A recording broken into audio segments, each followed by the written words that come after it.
Hello everyone, Gayatri से do world में आप सभी का स्वागत है। दोस्तों, आज है तारीख 6 जून 2021 और आज के जीएस गैलरी के इस नए सेगमेंट में मैं आप सभी का स्वागत करती हूँ। दोस्तों, चलिए आज का नया सेगमेंट शुरू करते हैं। उससे पहले अगर आप इस चैनल पर नए हैं तो प्लीज़ चैनल को सब्सक्राइब कीजिए और बेल आइकन को जरूर दबाइए ताकि आपको सारी लेटेस्ट अपडेट्स मिलती रहें। और अगर आपको ये लेक्चर अच्छा लगता है तो इसे ज़्यादा से ज़्यादा लोगों को शेयर कीजिए ताकि उनकी भी हेल्प हो सके। तो चलिए दोस्तों, आज का नया सेगमेंट शुरू करते हैं।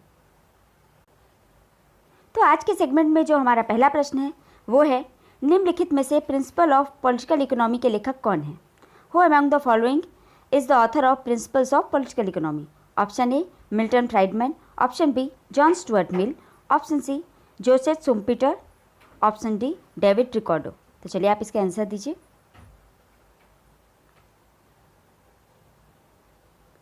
जी, इसका आंसर होगा option B John Stuart Mill. John Stuart Mill जो हैं ये 19th सेंचुरी के बहुत ही फेमस पॉलिटिकल इकोनॉमिस्ट थे और ये एक बहुत ही फेमस थिंकर थे। इन्होंने क्लासिकल लिबरलिज्म की थ्योरी दी है, ठीक है। तो इनकी जो बुक का नाम है वो है प्रिंसिपल्स ऑफ पॉलिटिकल इकोनॉमी। तो चलिए दोस्तों, अब अगले प्रश्न की ओर चलते हैं। हमारा अगला प्रश्न है, आर्ची नामक पहले सर्च इंजन के संस्थापक कौन थे? Who was the founder of the first search engine Archie? Option A David Philo, Option B Alan Imtak, Option C Matthew Gray, Option D Martin Koester। तो चलिए आप इसका आंसर दीजिए। जी, इसका आंसर होगा ऑप्शन बी एलन इम्टैक। एलन इम्टैक जो है ये आर्ची के फाउंडर थे और ये 1990 के टाइम पे ये आया था और ये सबसे पहला सर्च इंजन था जिस पे हम सर्च कर सकते हैं, इंटरनेट सर्फिंग कर सकते हैं, ठीक है। हमारा अगला प्रश्न है, भारत पाकिस्तान युद्ध 1971 के दौरान भारत के रक्षा मंत्री कौन थे? Who among the following was India's defence minister during the 1971 war between India and Pakistan? तो चलिए आप इसका आंसर दीजिए। Option A Yashwant Rao Chavan, option B Indira Gandhi, option C Swaran Singh, option D Jagjivan Ram. जी, इसका आंसर होगा ऑप्शन डी जगजीवन राम। तो 1971 के टाइम पे जब बांग्लादेश को आज़ाद करने के लिए युद्ध हुआ था, इंडिया पाकिस्तान युद्ध, तो उस समय जगजीवन राम यहाँ के डिफेंस मिनिस्टर थे, ठीक है। और उस समय प्राइम मिनिस्टर थी इंदिरा गांधी। और बंगाल जो है 1947 के टाइम पे ये पाकिस्तान में चला गया था और इसे पूर्वी पाकिस्तान कहा जाता था, लेकिन 1971 के बाद ये आज़ाद हो गया और इसने अपना नया नाम लिया जिसका नाम था बांग्लादेश।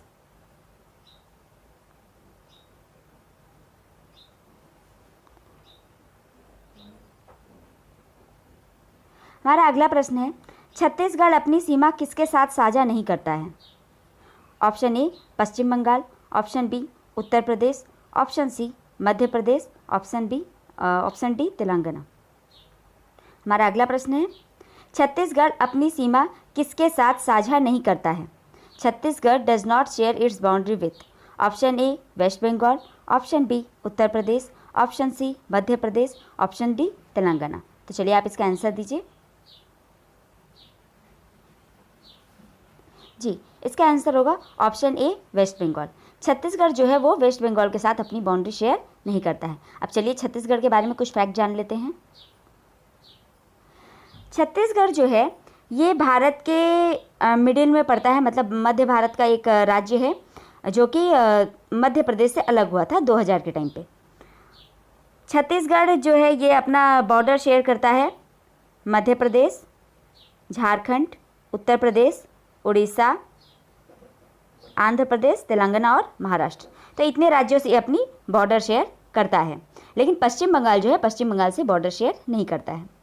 छत्तीसगढ़ की राजधानी है रायपुर और छत्तीसगढ़ के गवर्नर हैं अनुसुईया उइके और छत्तीसगढ़ के चीफ मिनिस्टर हैं भूपेश बघेल, ठीक है।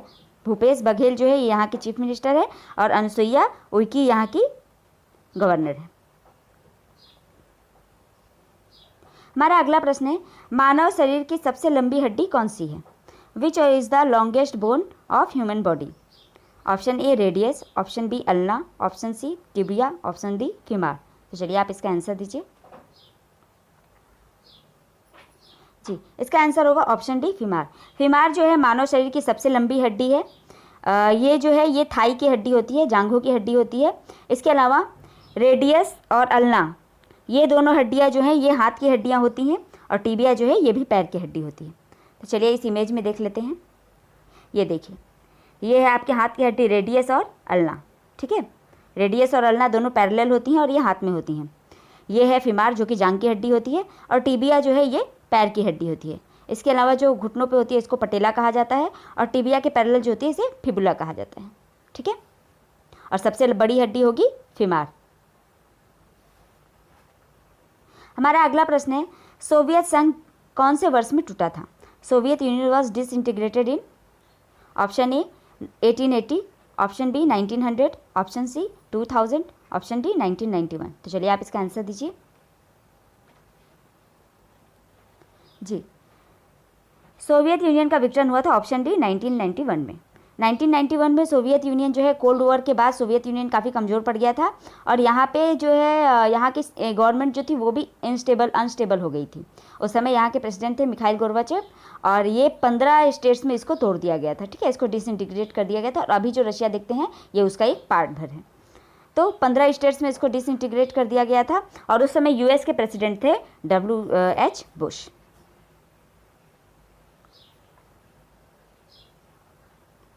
हमारा अगला प्रश्न है, नर्मदा नदी मध्य प्रदेश में डैश से निकलती है? The river Narmada originates from dash in Madhya Pradesh. Option A Aravalli hills, option B Amarkantak hills, option C Nilgiri hills, option D Satpura hills. Option A Aravalli की पहाड़ियाँ, ऑप्शन बी अमरकंटक की पहाड़ियाँ, ऑप्शन सी नीलगिरी की पहाड़ियाँ, और ऑप्शन डी सतपुरा पर्वत श्रेणी। तो चलिए आप इसका आंसर दीजिए। इसका आंसर होगा ऑप्शन बी अमरकंटक की पहाड़ियाँ।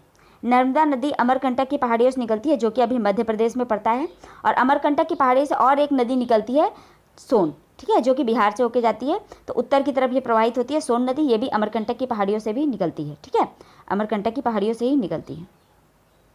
तो नर्मदा और सोन ये दोनों नदियाँ ही अमरकंटक की पहाड़ियों से निकलती हैं, जो कि मध्य प्रदेश में है। हमारा अगला प्रश्न है, बास्टिल जेल में जनता के हमले ने कौन सी घटना को जन्म दिया? People's attack on Bastille is a mark of the beginning of which incident? तो किस इंसिडेंट को शुरू किया था बास्टिल जेल में जो जनता का हमला हुआ था? ऑप्शन ए फ्रांस की क्रांति, ऑप्शन बी सोवियत संघ का विघटन, ऑप्शन सी रूसी क्रांति, ऑप्शन डी जार का पतन। तो चलिए आप इसका आंसर दीजिए। जी, इसका आंसर होगा ऑप्शन ए फ्रांस की क्रांति या फ्रांसीसी क्रांति, जिसे फ्रेंच रिवॉल्यूशन भी कहते हैं। तो फ्रेंच रिवॉल्यूशन को जन्म दिया था बास्टिल जेल के जो है पतन ने। लोगों ने क्या किया, 14 जुलाई 1989 को बास्टिल दुर्ग पे अटैक कर दिया, जो कि एक जेल था, जेल पे एक किला बना हुआ था, उस किले पे अटैक किया, उसे वहाँ पे तोड़फोड़ की, वहाँ के जितने गार्ड्स थे उनको मार दिया, और वहाँ पे जो 7 उन लोगों के जो स्वतंत्रता सेनानी थे, मतलब जो उन लोगों के लड़ रहे थे, उन लोग को वहाँ पे पॉलिटिकल प्रिजनर्स को वहाँ पे कैद करके रखा हुआ था, तो उनको आज़ाद किया गया। उसके बाद क्या हुआ कि यहाँ पे जो जार था, यहाँ पे लुइस 16वां, उसे जो है गिलोटिन पे चढ़ा दिया गया, ठीक है, गिलोटिन पे चढ़ा दिया गया, मतलब उसको मार दिया गया। हमारा अगला प्रश्न है, पत्तियों में मौजूद हरा रंग किस नाम से जाना जाता है? The green colour present in leaves is known as. Option A chlorophyll, option B tissue, option C xylem, option D phloem. तो चलिए आप इसका आंसर दीजिए। जी, इसका आंसर होगा option A chlorophyll.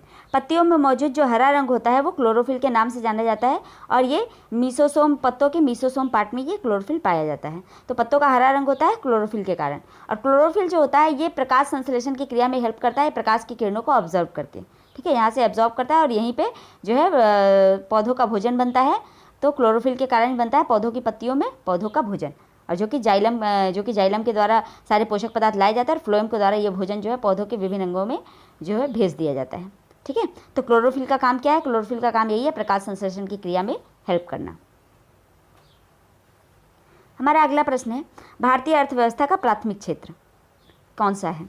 Dash is the primary sector of Indian economy. तो Indian economy का primary sector कौन सा है? Option A banking, option B judiciary, option C agriculture, option D information and technology. चलिए आप इसका आंसर दीजिए। जी, इसका आंसर होगा ऑप्शन सी कृषि या एग्रीकल्चर। कृषि जो है ये भारतीय अर्थव्यवस्था का प्राइमरी सेक्टर है। प्राइमरी सेक्टर मतलब क्या, जो चीज़ें हमें नेचर से प्राप्त हो जाती है तो वो प्राइमरी सेक्टर है। तो कृषि जो है, कृषि में जो भी उत्पाद मिलते हैं वो हमें प्रकृति से प्राप्त होते हैं, धरती से प्राप्त होते हैं, तो ये सब प्राइमरी सेक्टर हो गए। उसके अलावा जो द्वितीय क्षेत्र है वो है औद्योगिक क्षेत्र, जो प्राइमरी सेक्टर की चीज़ों को प्रोसेस करके नई चीज़ें बनाई जाती हैं, उत्पादित की जाती हैं, तो उत्पादन सेक्टर जो है ये आ जाएगा द्वितीय सेक्टर में, सेकेंडरी सेक्टर। और जो टर्शियरी सेक्टर है वो है हमारा सर्विस सेक्टर, जो जितनी प्रकार की भी सर्विसेज चलती हैं वो सारी आ जाएंगी इसमें। तो भारत की इकोनॉमी में सबसे ज़्यादा जो शेयर है वो सर्विस सेक्टर का है। ठीक है, तो इसे भी आप याद रख सकते हैं, ये भी एग्जाम में पूछ लिया जाता है। तो आज का लेक्चर यहीं तक, आज का ये सेगमेंट यहीं तक। आपको ये सेगमेंट कैसा लगा ज़रूर बताइए। अगर अच्छा लगा तो ज़्यादा से ज़्यादा लोगों को शेयर कीजिए ताकि उनकी भी हेल्प हो सके।